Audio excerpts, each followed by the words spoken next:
ओम शांति। आज 5 जून 2025 के प्यारे बाप दादा के साकार मधुर महावाक्य।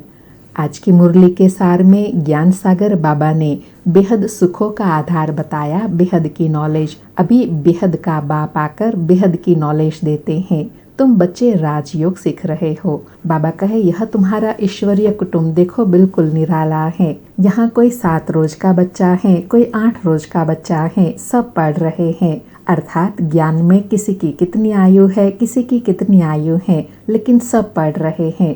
और पढ़ाने वाला बाप स्वयं भगवान टीचर बनकर आकर बच्चों को पढ़ाते हैं और आत्मा पढ़ती है। तो यह कितनी निराली बात है।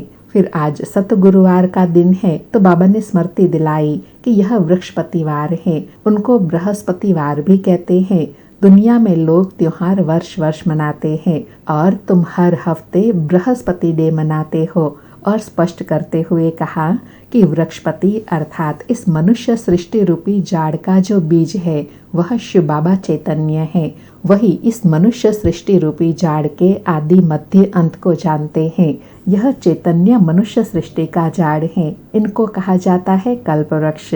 इनकी आयु 5000 वर्ष है। यह सृष्टि रूपी वृक्ष 4 भागों में है। अर्थात सृष्टि की 4 अवस्थाएं होती हैं। सतो प्रधान, सतो, रजो, तमो। जैसे मनुष्य की भी 4 अवस्थाएं होती हैं, बाल, युवा, प्रौढ़ और वृद्ध अवस्था। ऐसे बाबा कहे मनुष्य सृष्टि रूपी जाड़ की अवस्थाएं हैं।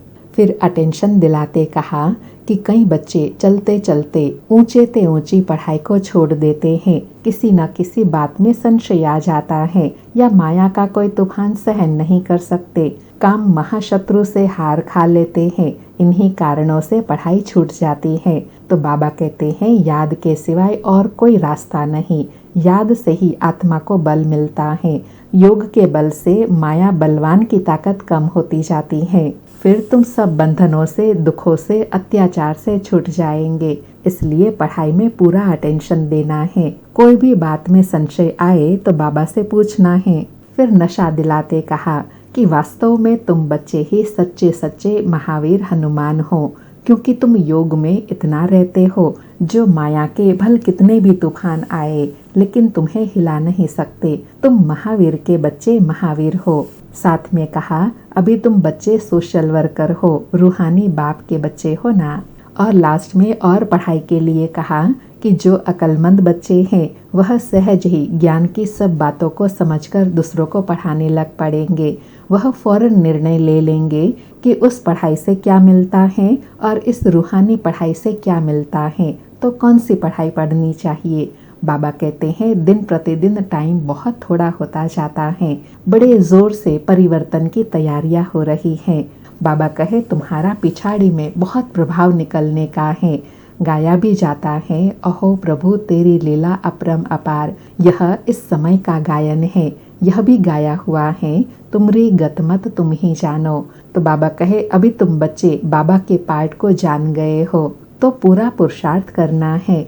फिर कहा कि तुम बच्चे मददगार बनते हो। जो बाबा के कार्य में मददगार बनते हैं वह विजय माला के दाने बन जाते हैं। सुनते हैं प्यारे बाप दादा के अनमोल मधुर महावाक्य। आज बाबा कहे मीठे बच्चे, बेहद के सुखों के लिए तुम्हें बेहद की नॉलेज मिलती है। तुम फिर से राजयोग की शिक्षा से राजाई ले रहे हो। आज मुरली से प्रश्न है तुम्हारा ईश्वरीय कुटुंब किस बात में बिल्कुल ही निराला है। उत्तर में बाबा कहे इस ईश्वरीय कुटुंब में कोई 1 रोज का बच्चा, कोई 8 रोज का, लेकिन सब पढ़ रहे हैं। बाप ही टीचर बनकर अपने बच्चों को पढ़ा रहे हैं। यह है निराली बात। आत्मा पढ़ती है। आत्मा कहती है बाबा।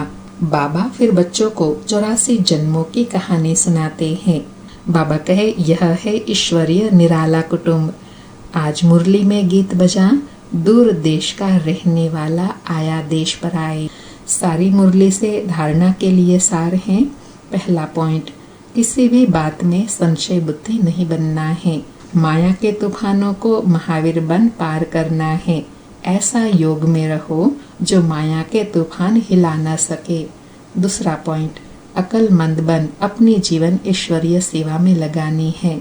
सच्चा सच्चा रूहानी सोशल वर्कर बनना है। रूहानी पढ़ाई पढ़नी और पढ़ानी है। आज का वरदान है, अहम और वहम को समाप्त कर रहम दिल बनने वाले विश्व कल्याणकारी भव। अहम और वहम को समाप्त कर रहम दिल बनने वाले विश्व कल्याणकारी भव। स्पष्टीकरण है, कैसी भी अवगुण वाली, कड़े संस्कार वाली, कम बुद्धि वाली, सदा ग्लानि करने वाली आत्मा हो, लेकिन जो रहम दिल विश्व कल्याणकारी बच्चे हैं, वे सर्व आत्माओं के प्रति लवफुल के साथ लवफुल होंगे। कभी इस वहम में नहीं आएंगे कि यह तो कभी बदल ही नहीं सकते, यह तो है ही ऐसा, या यह कुछ कर नहीं सकते, मैं ही सब कुछ हूँ, यह कुछ नहीं है।